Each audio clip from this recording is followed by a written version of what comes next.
mitos y realidades. La mejor manera en que nosotros podemos conocer una realidad o la verdad en relación a algo es por la palabra de Dios. Entonces vamos a ir tratando lo que Dios nos habla de la juventud, incluyendo la niñez, su importancia, en ese trasfondo, lo que piensa nuestra cultura. Porque a veces nuestra cultura tiene una visión acerca de la juventud, tiene una manera de pensar que a veces sin nosotros darnos cuenta se ha normalizado, un paradigma que nosotros creemos, pensamos y por ende vivimos. Pero Dios nos ha dado su santa palabra para que conozcamos la verdad. Y conociendo la verdad seamos libres. Y la palabra nos habla de muchas cosas. Y en este pasaje, de una manera contextual, de una manera histórica, Pablo le escribe a un joven llamado Timoteo y lo exhorta en algo. Y en esa exhortación que Pablo le da a Timoteo, nosotros vamos a encontrar en este pequeño versículo lo que Dios piensa de la juventud. Los engaños que hay en torno a esto también. ¿Y qué deberíamos hacer nosotros como hijos, como padres, como familias, aún como iglesia, con aquellos que Dios ha puesto a nuestra responsabilidad?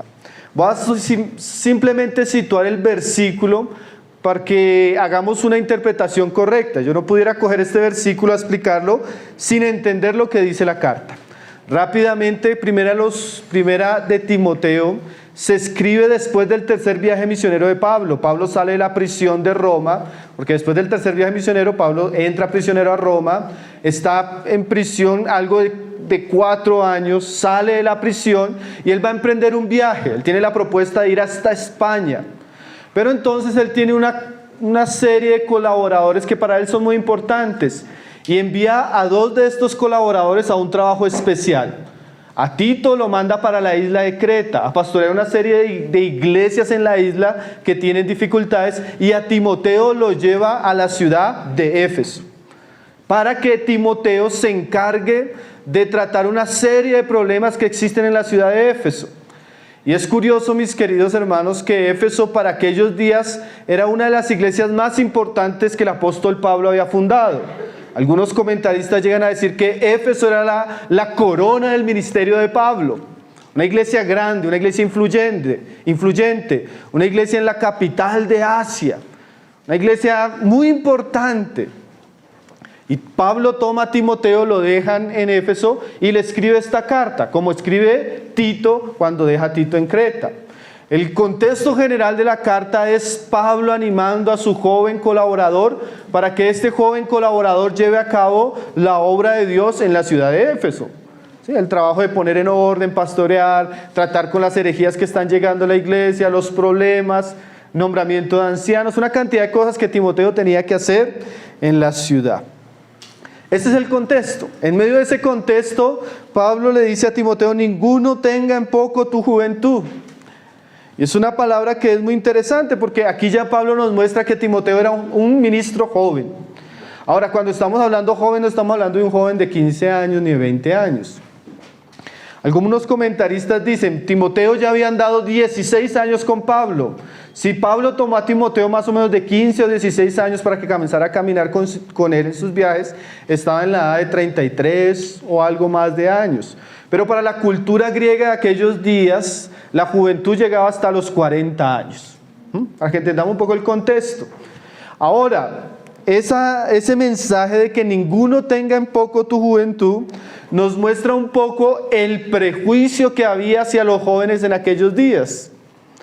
Y especialmente se va a mirar en la historia de la iglesia que siempre hubo prejuicio hacia los ministros jóvenes. Es más, en algunos cánones de la historia nos damos cuenta que la iglesia no incluía a nadie al ministerio público menor de 50 años, porque se tenía cierta apatía, cierta prevención hacia los jóvenes. Como dijo un político en Inglaterra, el crimen atroz de ser joven. ¿Sí? En aquella época ser joven no era algo de confianza, no era algo que los hermanos... Y aún en nuestros días, cuando usted ve la iglesia, los hermanos siempre prefieren al consejero mayor, de más experiencia, al predicador de más años, ¿sí? Yo tenía una experiencia porque yo comencé a servir al Señor muy joven. Y algunas veces me permitió viajar a otros países y yo llegaba a una ciudad, llegaba al aeropuerto, llegaban los pastores de la ciudad a recogerme al aeropuerto y me miraban y, ¿usted es el invitado? Y me miraban así como de... Ya todos ellos mayores y uno joven. Entonces siempre ha existido esa prevención hacia los ministros más jóvenes. Entonces Pablo le dice a Timoteo lo siguiente: ninguno tenga en poco tu juventud. Ahora vamos a comenzar a ver una serie de pensamientos o mitos o ideas o preconceptos que existen en relación a la juventud.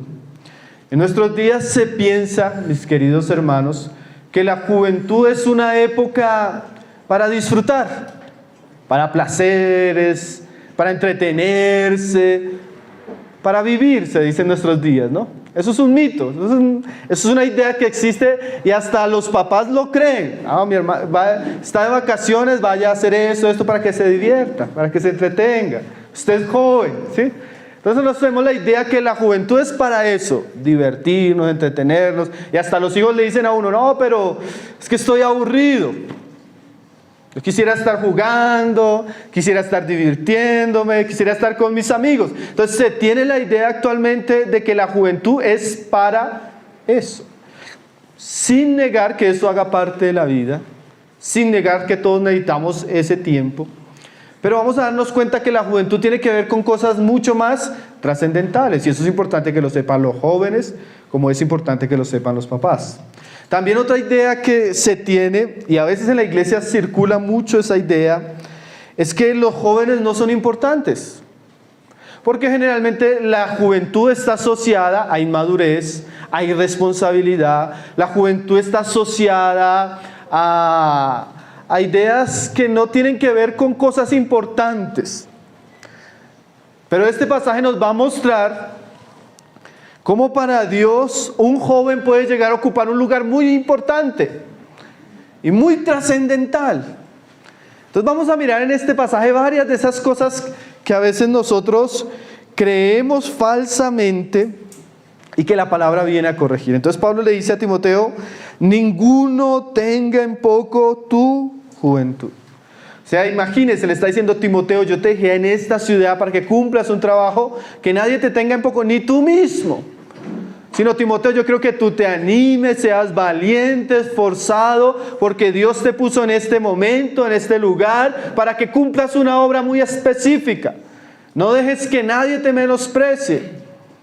Y a veces nosotros también tendremos la tendencia a pensar que, bueno, pero ¿será que yo voy a poder cumplir las expectativas? ¿Será que yo voy a hacer aquellas cosas que se me han encomendado?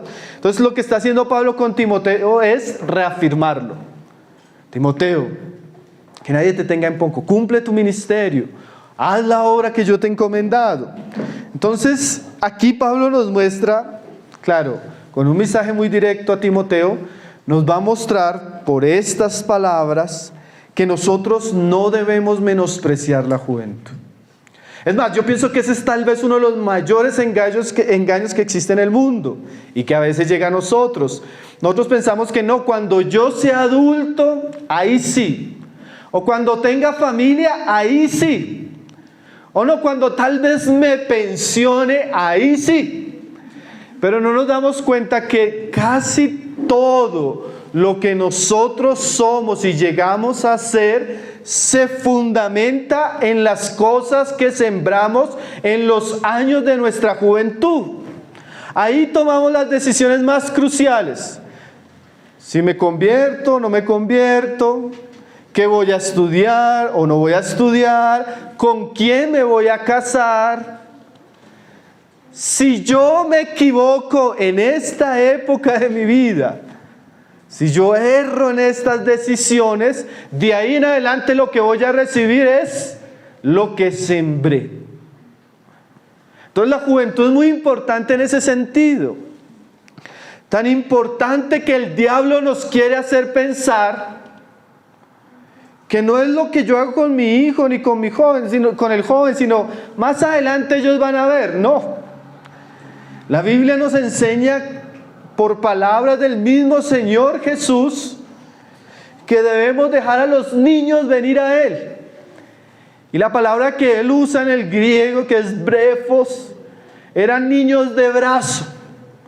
O sea, la iglesia tiene la responsabilidad de traer a los pies de Jesús a sus niños y aún a los más pequeños.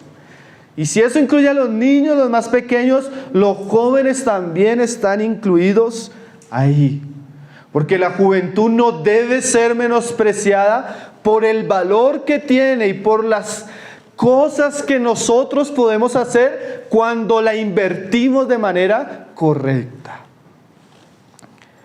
Entonces vamos a mirar cómo la palabra nos enaltece. Yo podría decir esa palabra. Cómo la palabra enaltece esta etapa en la vida del hombre.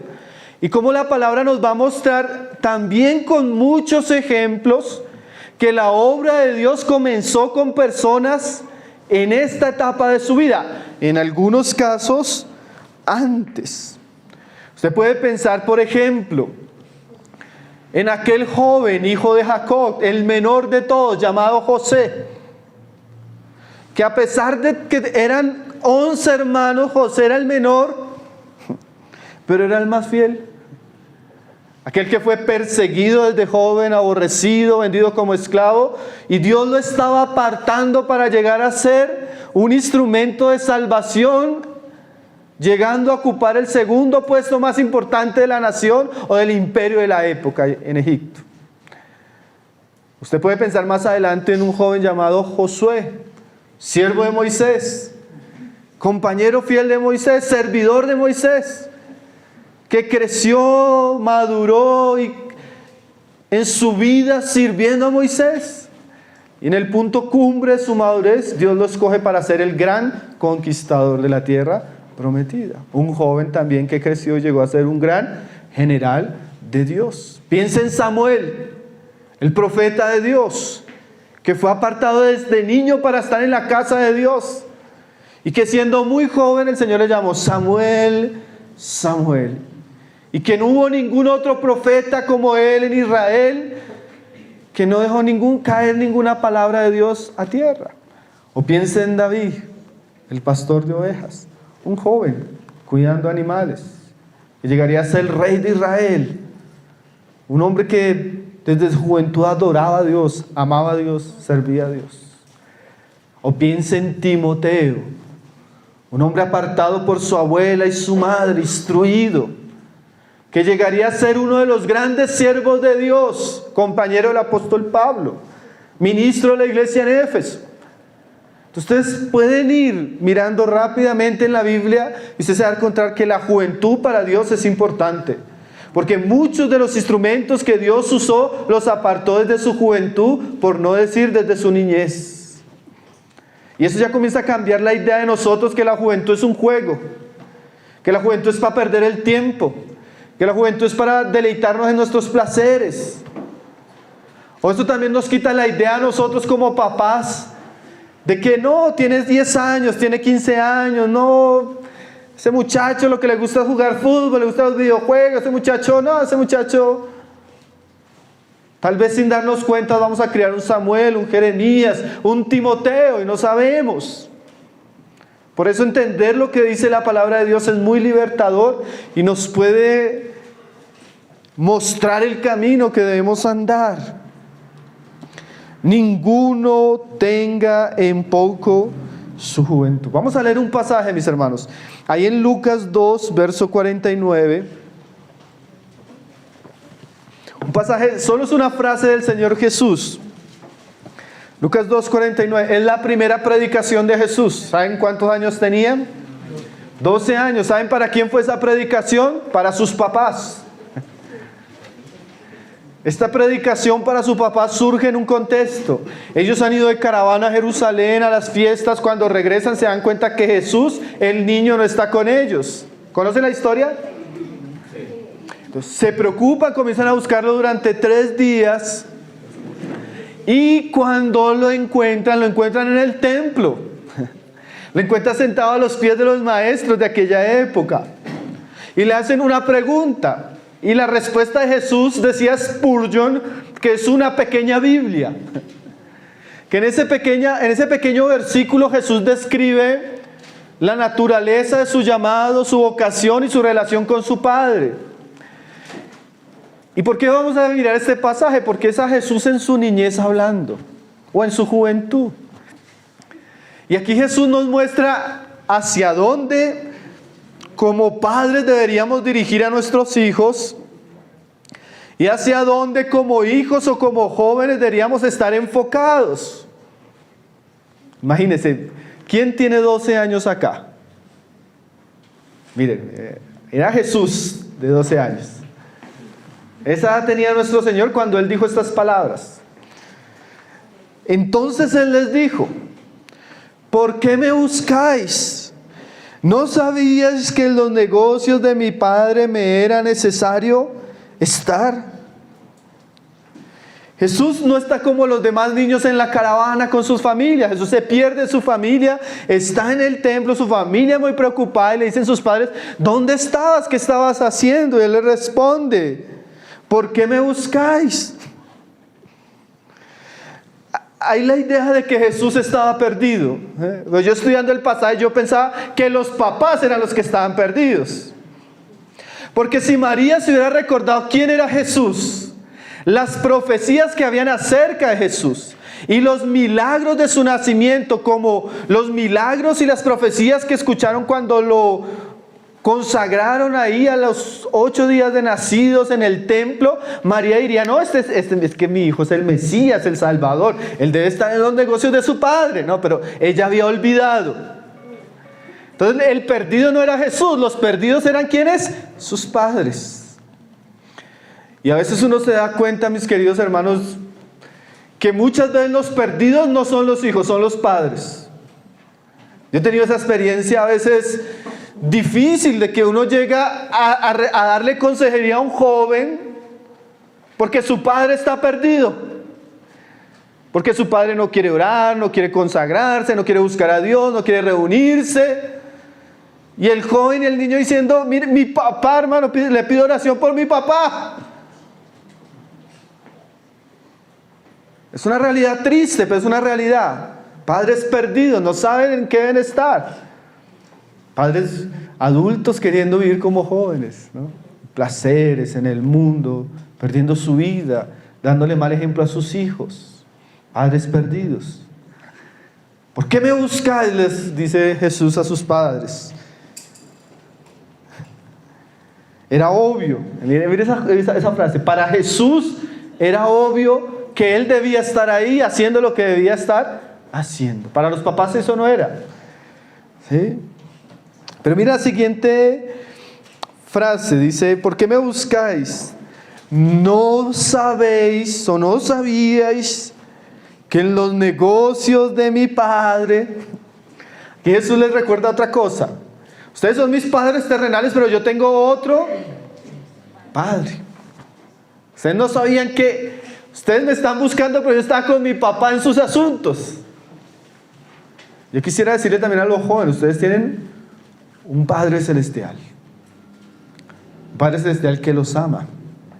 Un Padre Celestial que fue su voluntad la que permitió que nosotros llegáramos a existir. Un Padre Celestial que tiene un propósito para nuestras vidas. Un Padre Celestial que necesitan conocer. Como decía mi querido amigo que estuvo aquí, mi querido hermano antes, diciendo que así ustedes no hayan tenido un buen Padre terrenal, ustedes tienen un Padre Celestial que les ama profunda y eternamente, que envía a su propio Hijo para establecer un puente, un mediador, para que nosotros le conozcamos. Tenemos un Padre Celestial. Y eso es muy importante, porque los jóvenes hoy en día necesitan referencias. Necesitan personas que los guíen, que los guarden, que los ayuden. Todos lo necesitamos. Claro que el mundo nos dice, pero no. El mundo resiste hoy cualquier tipo de autoridad, sea la figura del padre, sea la figura de la autoridad de la iglesia, sea la figura de la autoridad civil. Pero hermanos, nosotros tenemos un Padre Celestial bueno, que conoce nuestras necesidades, que nos ama y que necesitamos conocer. Jesús dijo, cuando oréis, cerrad la puerta del cuarto y orad a vuestro Padre que ve en lo secreto. Necesitamos volver nuestro corazón a ese Padre, conocer a ese Padre y amar a ese Padre. Y no solo los hijos, los padres también. Porque si no podemos conocer a ese Padre, no vamos a ser buenos padres. Entonces Jesús dice, ¿no sabéis que en los negocios de mi Padre me es necesario estar? Nosotros diríamos, un niño a los 12 años lo que necesita estar es, ¿en qué? Jugando con sus compañeritos. Y no es que jugar esté malo, no es que estar con los compañeritos sea malo. Jesús seguramente el resto de los días que pasaron estaban actividades naturales de su edad, pero para él era importante estar en el templo ese día. Para él era importante estar escuchando la palabra ese día. Para él era importante estar en los asuntos donde su Padre Celestial era conocido. Entonces hay tiempo para todo, pero necesitamos saber que algo muy importante en nuestra vida, como niños, como jóvenes, y necesitamos recordárselo a nuestros padres, es estar en los momentos donde nuestro Padre se da a conocer en medio de la congregación de sus hijos, en medio de la palabra, en medio de las reuniones que Dios permite para que le conozcamos. ¿Este momento era importante para estar? Lo era. Lo era. Y momentos así necesitamos ser fieles, constantes, porque así también vamos a conocer a nuestro Padre Celestial. Y mire estas palabras que le dice el Señor a ellos. Dice, en los negocios de mi Padre me es necesario estar. Jesús era un niño que comprendía, primero, que tenía un Padre Celestial. Segundo, que ese Padre Celestial iba llevando a cabo una obra, un negocio, un trabajo. Y tercero, que él debía estar involucrado en eso. Eso Jesús se lo dice a sus papás. Papás, ustedes no saben que yo tengo que estar en los negocios de mi Padre. Yo le diría lo mismo a los papás. Papás, sus hijos sí necesitan estudiar, sí necesitan hacer deporte, sí necesitan ropa, sí necesitan lo normal, todos lo necesitamos. Pero lo más importante para sus hijos es que sus hijos conozcan a su Padre Celestial y que entiendan que ese Padre Celestial tiene un propósito para cada uno de ellos. Y usted como papá necesita entenderlo, así como yo. Y no solo digamos eso a los papás. La iglesia necesita entender que Dios tiene un lugar en su reino para los niños y para los jóvenes, y necesitamos encaminarlos para que ellos entiendan y puedan cumplir ese propósito. Nuestros hijos no son para la drogadicción, no son para el alcoholismo, no son para la violencia, para el crimen, ni para ser exitosos. Dios los creó para su gloria, para su servicio, para que vivan para Él. Y si usted pudiera darle eso a sus hijos, el conocimiento de ese Padre Celestial, involucrarnos en ese negocio celestial, y que ellos entiendan la importancia de ellos en ese negocio, aunque ustedes no le den más, les han dado todo lo verdadero. Pero también podría decirles, si ustedes les dan todo y no les dan a Cristo, ustedes van a ser responsables ante Dios por ese gran pecado. Y podríamos decirle lo mismo a los jóvenes y niños. Ustedes pueden aprender matemáticas, historia, español y todo eso. Pero si ustedes no llegan a conocer a su Padre Celestial, especialmente en estos primeros años de su vida, si llegan a conocerle más adelante, van a decir, ¿por qué no le conocí cuando era joven? Todas estas oportunidades, mis queridos hermanitos y hermanitas, que Dios les da para venir a escuchar la palabra, no las menosprecien. Porque va mucho más allá de los líderes de jóvenes, va mucho más allá de sus padres. Es Dios que con amor profundo les da la oportunidad de conocerlos a muy temprana edad. ¿Cuántos hubiéramos querido tener esa oportunidad, no? Yo pienso que la mayor oración que uno escucha a las personas que conocen a Cristo, grandes o mayores, es: ojalá hubiera podido conocer al Señor antes de este matrimonio, antes de esta mala decisión, antes de... Jesús dice: me es necesario estar. Jesús era un niño con entendimiento. Jesús era un niño con vocación. Jesús era un niño que ya sentía en su corazón la responsabilidad.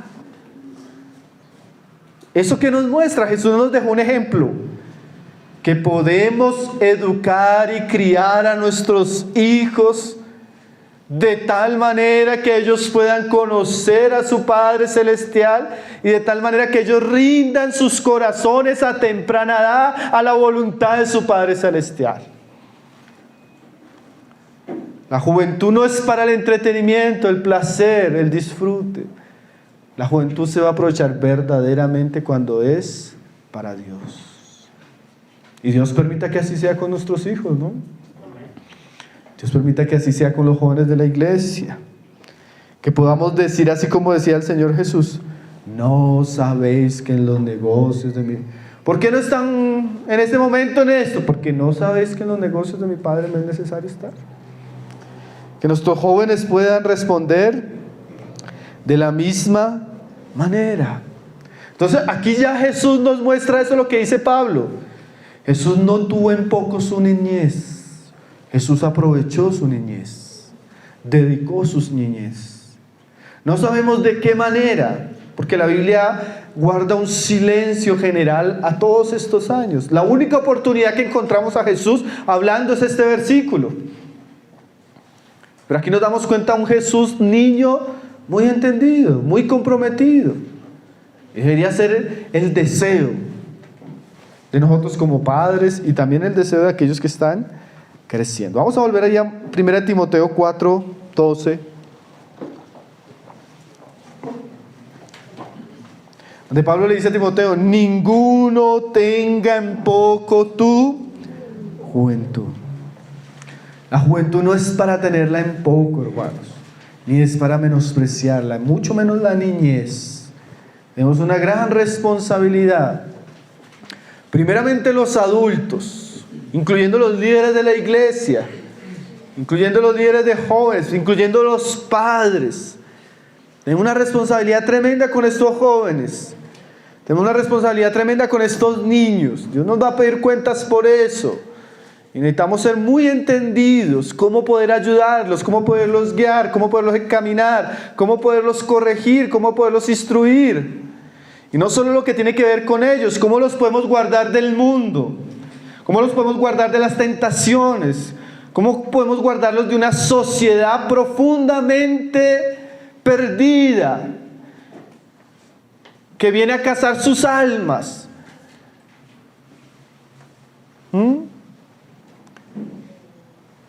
Dice Pablo a Timoteo: ninguno tenga en poco tu juventud, sino sé ejemplo de los creyentes en palabra, conducta, amor, espíritu, fe y pureza.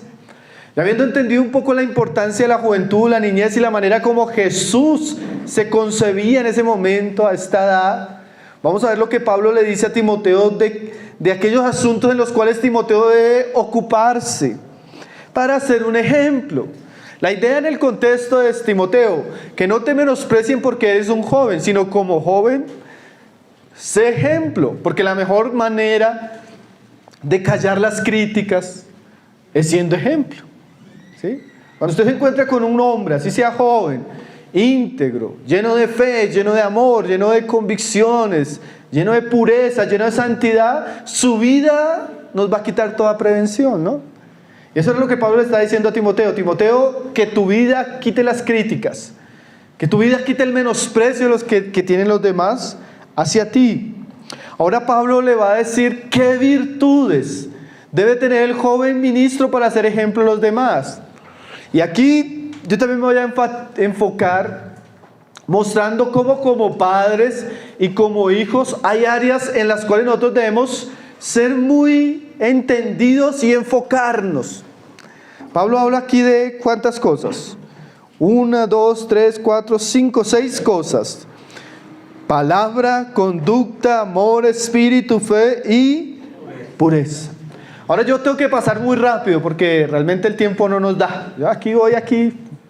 Pero vamos a tratar de mirarlo rápidamente, qué significa eso y la importancia de esto para un joven ministro y no solo para un joven ministro. Porque él va a ser ejemplo de los otros creyentes. Entonces esto es para todos los creyentes y especialmente los jóvenes. Y también son asuntos que debemos aprender los mayores, pero también en el contexto de poder enseñar a nuestros hijos y a los jóvenes de la iglesia. Pablo le dice, mira, sé ejemplo de los creyentes en palabra y conducta.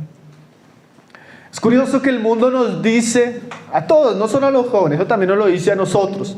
Esas son también mentiras que llegan a nuestros oídos, pero también sabemos que el joven es mucho más sensible y mucho más influenciable.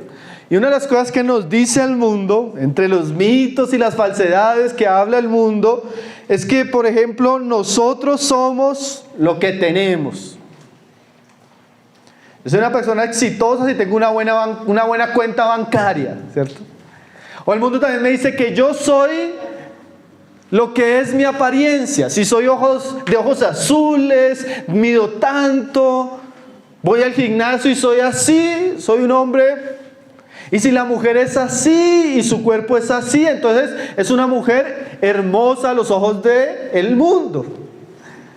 O si practico un deporte y soy exitoso, entonces soy una persona importante. O no sé qué más nos dice el mundo. Bueno, aquí Pablo nos va a decir que el joven no es ni lo que tiene, ni lo que se pone, ni los seguidores que lo siguen en Instagram, ni el dinero que está haciendo en esto, ni en aquello. El hombre es lo que hace y lo que habla. Mire la idea de Dios. Un joven, esto es bien contracultural, hermanos. Esto es bien contracultural, ¿no? Un joven de valor delante de Dios es un joven que habla lo correcto y vive de manera correcta. Y eso es bien difícil porque la sociedad y aún nuestra carne va en contraposición a eso. La juventud siempre ha sido asociada con el desenfreno. Y no está mal. El hermano J. Serral, hay un escrito que yo le recomendaría a los jóvenes como a los papás que leyeran, que se llama Pensamientos para jóvenes cristianos, J. Serral. Y J. Serral dice que no es extraño que se estigmatice tanto a los jóvenes, porque ¿quiénes son los que llenan más las tabernas en nuestros días? ¿Quiénes son los que van más a prisión? ¿Quiénes son los que ocasionan más problemas, peleas, delitos? En general siempre van a ser más los jóvenes. Entonces Pablo enfatiza en la conducta y en las palabras. Un joven verdadero y un hijo que estemos criando debe ser criado para vivir correctamente y para hablar correctamente. Alguien decía que el hablar y el vivir habla de nuestra conducta en general, lo que hablamos y cómo nos conducimos. Bien, lo más importante que uno le puede enseñar a su hijo es carácter cristiano. ¿Qué es carácter cristiano? Cómo conducirse en su vida. A veces sí, yo sé que es importante que aprenda matemáticas y que saque el mayor y pues, que sea profesional. Pero ¿cuántas personas nos encontramos con tanta educación, pero en su manera de vivir son personas tan desagradables, ¿no? Entonces Dios está interesado principalmente en nuestras conductas. ¿Y saben de dónde vienen nuestras conductas? En nuestros hábitos. ¿Y saben lo importante que es usted que establezca desde pequeño en sus hijos buenas conductas y buenos hábitos? Porque lo que nosotros sembremos en ellos de conductas, de hábitos, va a ser lo que va a marcar su vida. El profeta Isaías decía lo siguiente, Jeremías, yo solo se lo voy a leer, si usted está anotando, anote la cita para que lo mire después. Dice Jeremías 13:23, mudará el etíope su piel y el leopardo sus manchas, así también podréis vosotros hacer bien estando habituados a hacer el mal. ¿Qué quiere decir eso? Cuando usted comienza a sembrar un árbol y el árbol apenas está comenzando, usted puede trasplantar el árbol porque el árbol no ha echado raíz. Pero una vez ese árbol echa raíz y esa raíz comienza a profundizarse, ni 10 hombres pueden mover un árbol. Bueno, así es la conducta y los hábitos que nosotros adquirimos en la niñez y en la juventud. Si nosotros sembramos hábitos impíos, conductas pecaminosas, eso se va a arraigar tan profundamente que en la adultez va a ser muy difícil quitarlas. Hermano, yo aconsejo a muchas personas, en la iglesia, en el ministerio que tenemos editorial, en internet, y la mayoría, no estoy hablando de personas no creyentes, la mayoría de creyentes que llegan a su vida cristiana adulta sufren años dejando la pornografía, dejando la mentira, dejando la ira, dejando la lujuria. ¿Por qué? Porque desde pequeños se acostumbraron a cultivar un tipo de vida y de conducta pecaminosa que con los años es mucho más difícil de desarraigar.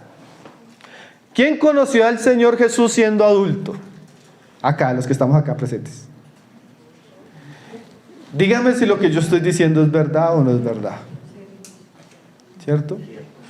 Entonces, ¿cuán importante que a nuestros hijos se les enseñen conductas piadosas? ¿Cómo qué? Como decir la verdad. ¿Cómo qué? Como reconocer cuando son desobedientes. ¿Cómo qué? Como aprender a ser humildes, obedientes. Es terrible que muchos papás permitan la desobediencia del hijo. Hermano, ¿por qué no lo corrige? Hermano, ¿por qué no lo instruye? Hermano, ¿por qué no lo disciplina? No, es que es mi bebé. Pero hermano, si usted está haciendo un mal, pero es mi bebé. ¿Cuántos años tiene su bebé? 18 años.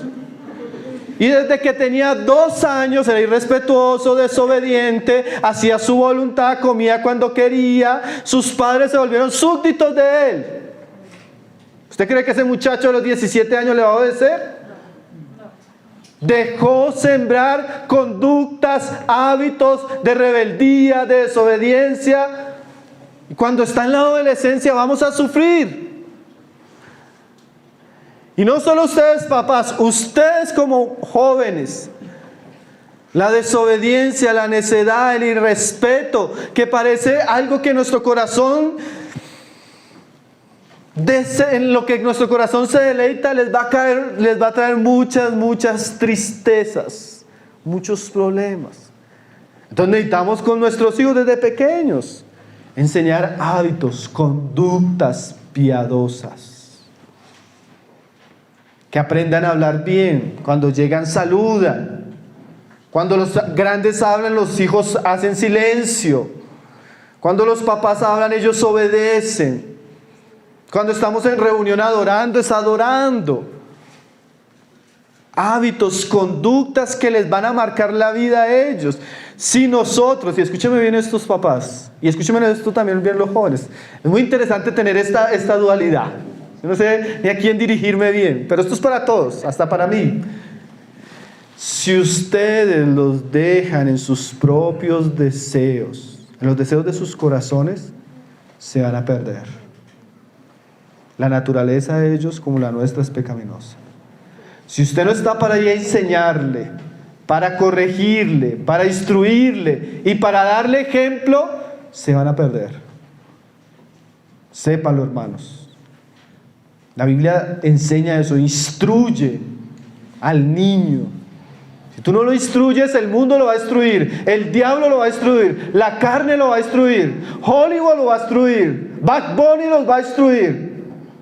Ellos le van a enseñar cómo vivir, cómo conducirse, cómo tener noviazgo, cómo relacionarse, qué consumir o no qué consumir. Si nosotros como guías de ellos no cumplimos nuestro deber, el diablo lo va a hacer.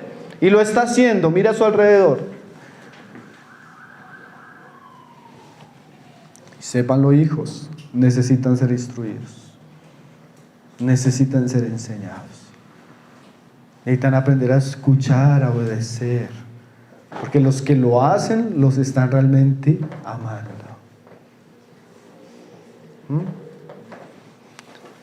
Conductas, palabras. Enseña a su hijo a hablar. Enseña a su hijo a orar. Enseña a su hijo a ser respetuoso. Enseña a su hijo a hablar lo bueno, lo santo, lo puro. Tenemos una sociedad. Yo hace unos años fui a llevar a mi hija a unas clases de música. Entonces, mientras ellas tenían las clases de música, yo salí a orar al parque. No pude orar. Una pandilla de niños entre 5 y 10 años. Si usted los hubiera escuchado hablar. Si usted los hubiera escuchado hablar. Yo ni en los lugares, porque yo fui bien, yo estuve en el mundo también. Y esto era un mundo muy oscuro, muy terrible. Pero ni siquiera en aquellos años terribles del mundo escuché tantas cosas como la que escuché a esos pequeños niños. Una cosa terrible, hermanos. Por falta de instrucción, por falta de papás que estén pendientes, por falta de papás que no cuidan las amistades de sus hijos, por falta de papás que cogen a su niño chiquito, a su joven, los mandan al colegio y no sabe todo lo que están viendo, escuchando y aprendiendo en los colegios. Pensamos que solo llevarlos el domingo es suficiente. No es suficiente. Esto es algo de todos los días, algo muy intenso, algo que requiere un compromiso. Primeramente los padres, porque son los directos responsables de Dios. Después viene la iglesia, los trabajos que hacemos en la iglesia, como estos. Hay un compromiso tremendo. Si usted no le enseña a su hijo a conducirse, a hablar, a pensar, el mundo lo va a hacer.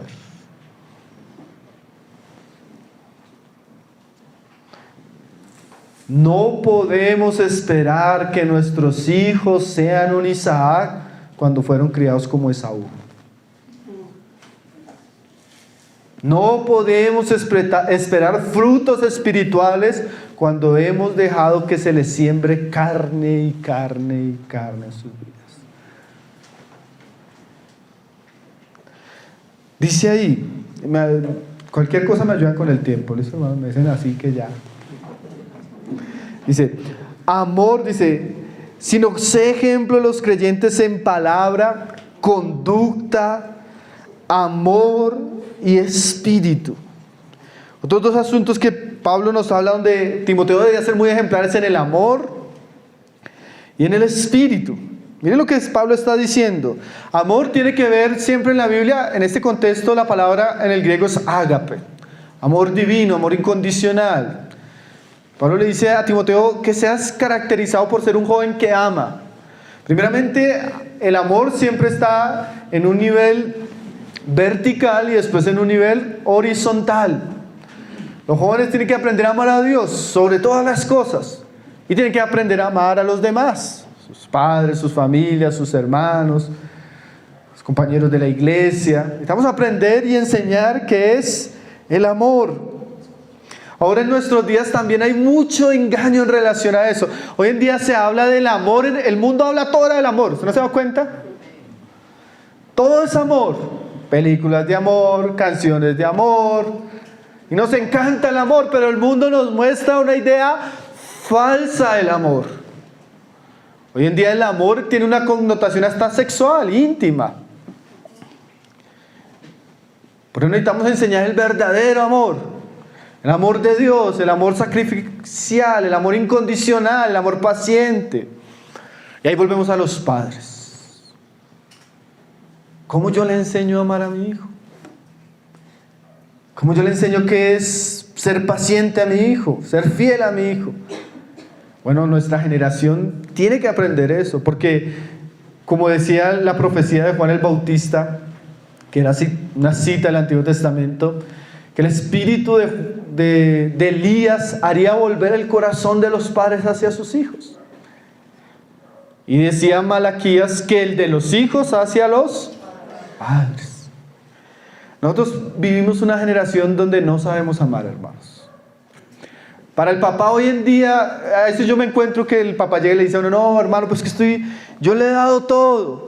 Le compré el mejor celular, le doy los mejores tenis, le estoy pagando la mejor escuela y todavía dice que no lo amo. Hasta me endeudé por comprarle ese celular. Mire la idea. El papá tiene la idea que amar es dar cosas. La idea de Dios, amar, es darnos a nosotros mismos antes que dar cosas. Entonces el papá le da el celular, le da la ropa, le da la comida, le da el colegio, pero el papá nunca está con él, nunca conversa con él. Porque cuando el papá llega a la casa, hay alguien que gobierna esa casa y mata las relaciones. ¿Saben cómo se llama ese alguien? Televisor o celular.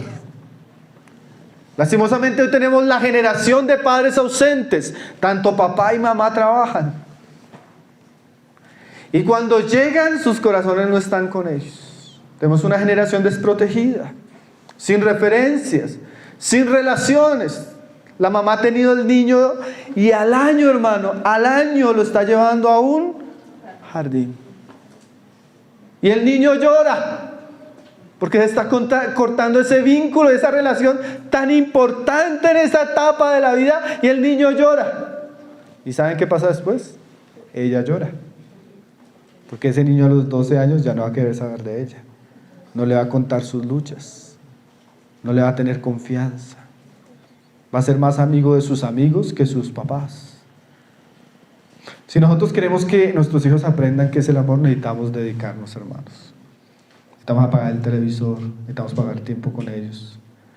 Necesitamos sacrificar a veces hasta nuestra comodidad. Mejor una vida sencilla.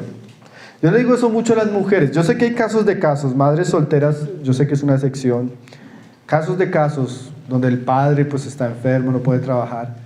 Pero definitivamente, mi querida hermana, mejor una familia con un solo ingreso, donde la mamá está cuidando, guardando y entregándose por sus hijos, que una familia con 2 ingresos y hijos abandonados o criados quién sabe por quién. ¿Cierto que eso es bien contracultural, hermanos?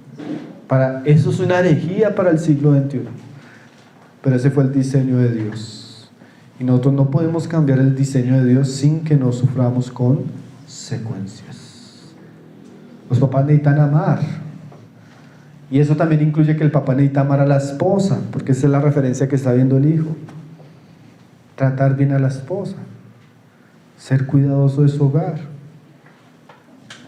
porque el hijo va a aprender qué es el amor en esa relación, la paciencia, el sufrir juntos, el salir adelante sacrificándose.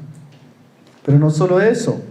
Yo quiero preguntarle a los papás, ¿cuántas veces sus hijos los ven amando a otras personas? ¿Cuántas veces su hijo lo ve a usted sirviéndole al pobre, al necesitado?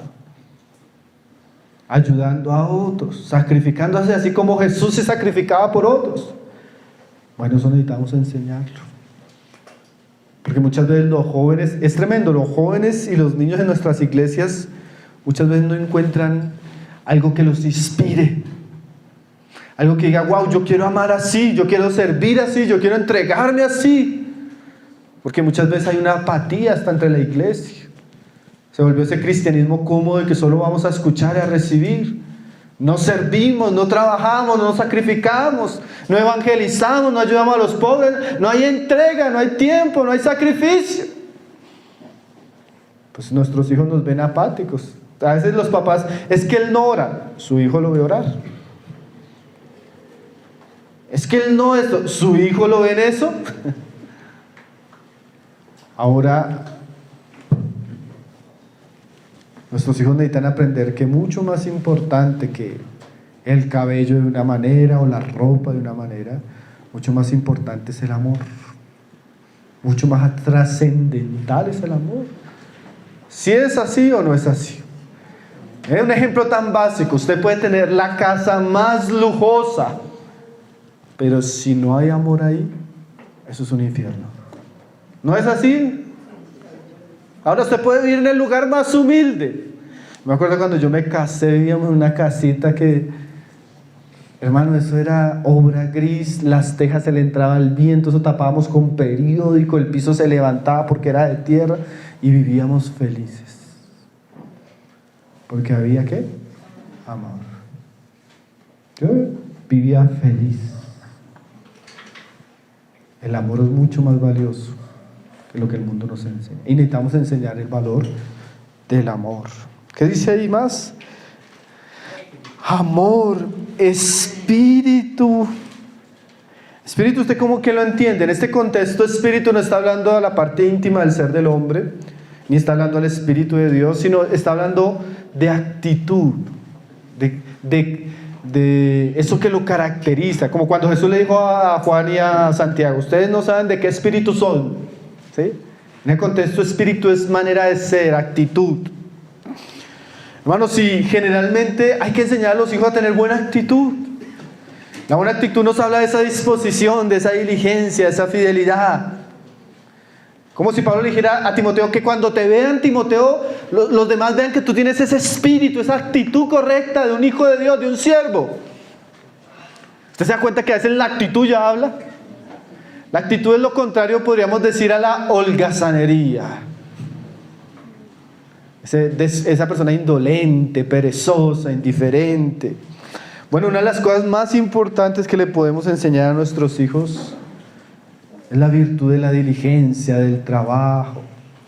Si usted deja que estos muchachos duerman hasta las 9 de la mañana, si usted deja que estos muchachos solo vean televisión, si usted deja que estos muchachos no hagan nada, ustedes están formando una conducta y una actitud en ellos. ¿No es así? Ustedes se acuerdan que esos que dicen, no, mi papá era de esos de la antigua, que me levantaba a las 6, me ponía a trabajar. ¿Y quién llegó a ser usted? ¿Sí?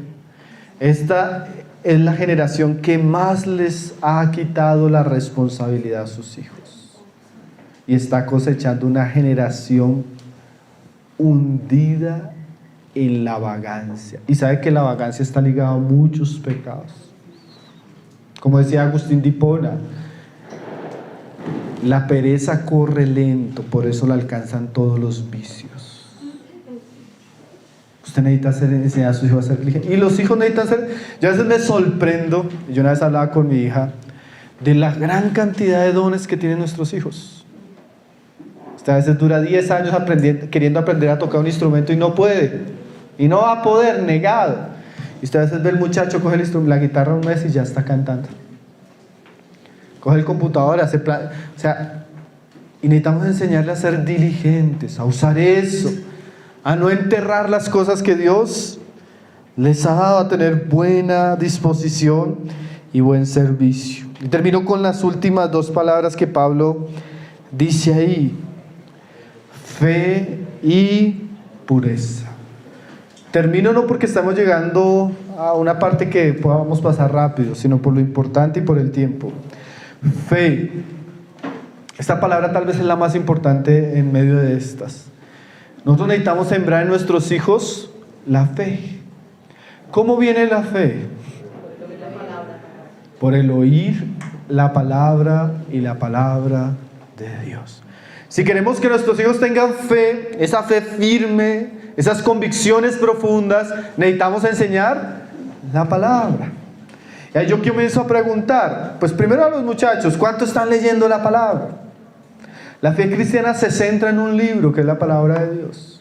La revelación de Dios viene a su palabra. Y si ustedes quieren conocer a Dios, necesitan amar la palabra.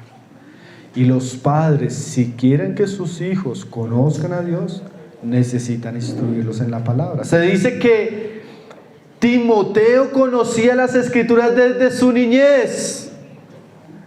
¿Cómo? Su abuela y su madre. Hay algo que nosotros necesitamos restaurar en nuestras familias, y saben que se llama eso altar familiar. Ese tiempo donde los papás leen la Biblia con sus hijos. Ese tiempo donde los papás explican la Biblia a sus hijos, corrigen con la Biblia a sus hijos, exhortan con la Biblia a sus hijos. Ese tiempo donde los papás transmiten su fe a sus hijos. Hermanos, de verdad, yo digo, si una familia quiere realmente edificar a sus hijos, necesita apagar el televisor. Necesita sacar tiempo. Como decía Martin Lloyd-Jones, no hay atajos para la santidad, hermanos. Si usted no instruye a su hijo, si usted no le enseña la palabra a su hijo, si usted no es insistente, difícilmente su hijo va a tener una fe sólida, por lo menos cuando llegue a la universidad, y va a soportar los ataques hostiles del mundo en ese ambiente. Randy Alcorn, él tiene un libro muy bueno, se lo recomendaría leer, Cómo hacer que tus hijos conozcan a Jesucristo y nunca lo abandonen. Y él dice así: el 75% de los hijos criados en la iglesia cristiana llegan a la universidad para perder su fe. 75%, por estadística ya comprobado. ¿Cómo hacer que conozcan a Cristo y se puedan estar firmes ante tanto ataque, hermano? Necesitamos tener una fe fuerte. Y la fe fuerte viene por el oír, y el oír la palabra de Dios. Usted necesita reunir a su familia, enseñar su palabra a su familia, en el camino instruirlos, corregir cuando usted vea que el mundo está llegando a sus mentes, cuando florezca el viejo hombre en ellos, la palabra. Hermano, hágase un hombre y una mujer de la palabra, enseña a sus hijos la palabra. Si a veces uno llega a la reunión, vamos a abrir el profeta Habacuc, y comienza el papá en el Nuevo Testamento. Y eso uno leyó 20 versículos y el papá busca.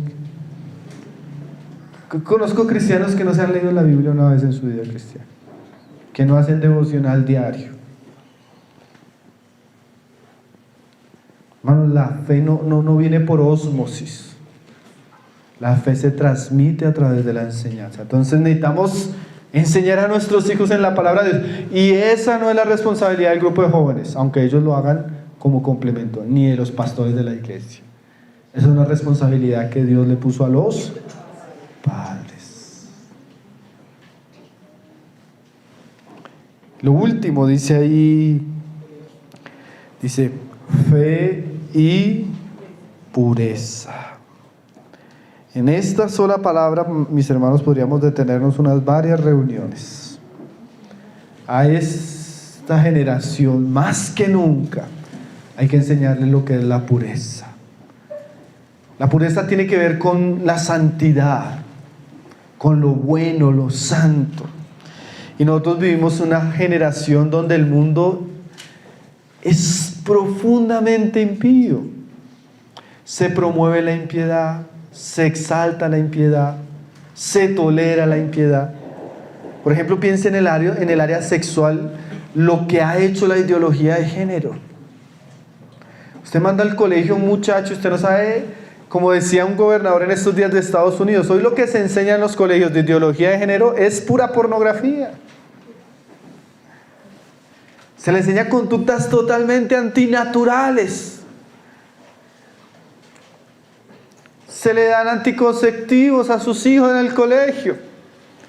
Se le enseña que lo malo es que quede embarazada, o lo malo es que se enferme por esto. Pero hermanos, nosotros necesitamos enseñar la pureza. Usted hoy en día, es tremendo. Hay papás que se sientan a ver novelas, películas y series donde hay un río de suciedad que está llegando a la mente de sus hijos, y ellos lo permiten. Cristianos en otra época, hermanos, nos hubieran puesto en la hoguera por lo que hacemos en nuestras casas, por lo que vemos en nuestras casas. Hoy en día no hay pureza, hoy en día no hay santidad, hoy en día el internet. No, y si usted ama a sus hijos, usted no debería darle libertad del acceso a internet sin supervisión. Y se lo digo, hermano, usted no sabe las cosas que yo he escuchado en consejería de niños de 12 años, Usted no sabe los pecados que a veces hemos tenido que tratar de niñas de 15 años. Usted no se imagina. Si usted, yo a veces le digo a los hermanos de la iglesia, si usted se sentara conmigo y con mi esposa a escuchar lo que nos toca escuchar a nosotros en consejería, usted mismo rompería ese celular. Porque usted dice, no, mire, voy a dar solo ejemplos para ilustrar y con eso vamos terminando, ¿listo? Téngame paciencia, deje bostezar que ya me da susto. Me da susto verlo abriendo la boca así. Ya voy a terminar. Usted dice, no, si mi hijo no sale de la casa, él está cuidado. Yo le podría decir a usted, mi querido hermano, que su hijo a través de internet puede llegar al peor lugar de la ciudad. Y puede ver lo que se hace en el peor lugar de la ciudad, de la manera más explícita y más clara. Tal vez la imagen que usted nunca ha visto, la imagen más horrible, más terrible que usted pueda ver, o que usted nunca haya visto, su hijo la puede ver con 2 clics. Así nomás le digo lo que es el internet. O sea, ya no necesita que una partida de delincuentes, pandilleros, viciosos y promiscuos entren a su casa. Su hijo con un solo clic puede entrar al peor de los lugares y ver las peores cosas. Si usted deja esa puerta abierta, no la vigila, hermano,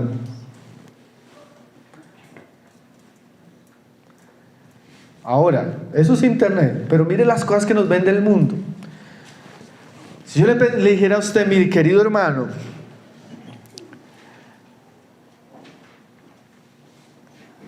le invitara a mi casa, y usted entra en la sala de mi casa, y usted viera a un hombre y una mujer besándose apasionadamente en la sala de mi casa, y usted viera que ese hombre comienza a desvestir a esa mujer en la sala de mi casa, usted está con su familia, con sus hijos, usted viera que ese hombre, y comienzan a entrar en una cosa así bien, ¿usted qué diría? La casa del hermano Pablo es una perversión. El hermano Pablo tiene en la sala unos pervertidos. ¿Cómo me invita a mi casa y va? Bueno, eso es lo que a veces vemos en nuestro televisor. ¿Qué diferencia hay que lo veamos en vivo o que lo veamos en una pantalla? Nos acostumbramos a la impureza del mundo, a la suciedad del mundo, a la homosexualidad del mundo, a la violencia del mundo, sin ningún temor. Y dejamos que nuestros niños estén ahí mirando y aprendiendo, porque ellos están aprendiendo.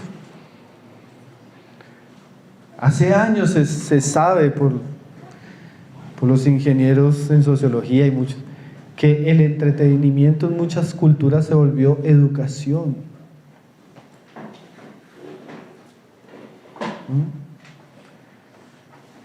Netflix, hermanos, hay unas series que es increíble la inmoralidad, la perversión hasta la gente del mundo ya se da cuenta. Y a veces nosotros como cristianos somos tan ingenuos. Nosotros necesitamos preparar esta generación para el mundo de estos días, pero para eso necesitamos santificar sus mentes, guardar sus corazones, instruirlos en la palabra, orar constantemente por ellos, ser ejemplo. Y ellos necesitan aprender a escucharnos, a obedecernos, a seguirnos. Vivimos en tiempos muy difíciles. Ser joven hoy en día no es lo mismo que ser joven hace 20 años, mi hermano. Estos días le escribía una mujer a mi esposa de otro país, una estudiante de nosotros, le decía: hermana Diana, no sabía qué le pasaba a mi hija. No sabía, hasta que un día la llamé y le dije: cuéntame qué te está pasando. Unas compañeritas en el colegio me encerraron y nos obligaron a besarnos todas, solo mujeres. Muchachas de 12 años, hermano. Y así pudiera contarle una cantidad de historias. Vivimos en un mundo difícil, hermano, peligroso. O sea, yo no quiero ser paranoico, ¿no? Yo creo que la gracia del Señor es mayor, el poder de la palabra es suficiente, la oración, pero Dios espera que nosotros hagamos nuestra parte en obediencia a Él. Dios espera que sembremos lo bueno, que trabajemos y que edifiquemos la vida de nuestros hijos en la palabra de Dios y en el temor. Y si lo hacemos fiel y constantemente, vamos a tener como resultado hijos piadosos que le aman y que le siguen. Entonces, bueno, tendría muchas cosas para decir, mis hermanos, más, pero que este tiempo, que este versículo sea una exhortación para nosotros no menospreciar la juventud y la niñez que Dios ha puesto en nuestras manos, sino que podamos ser fieles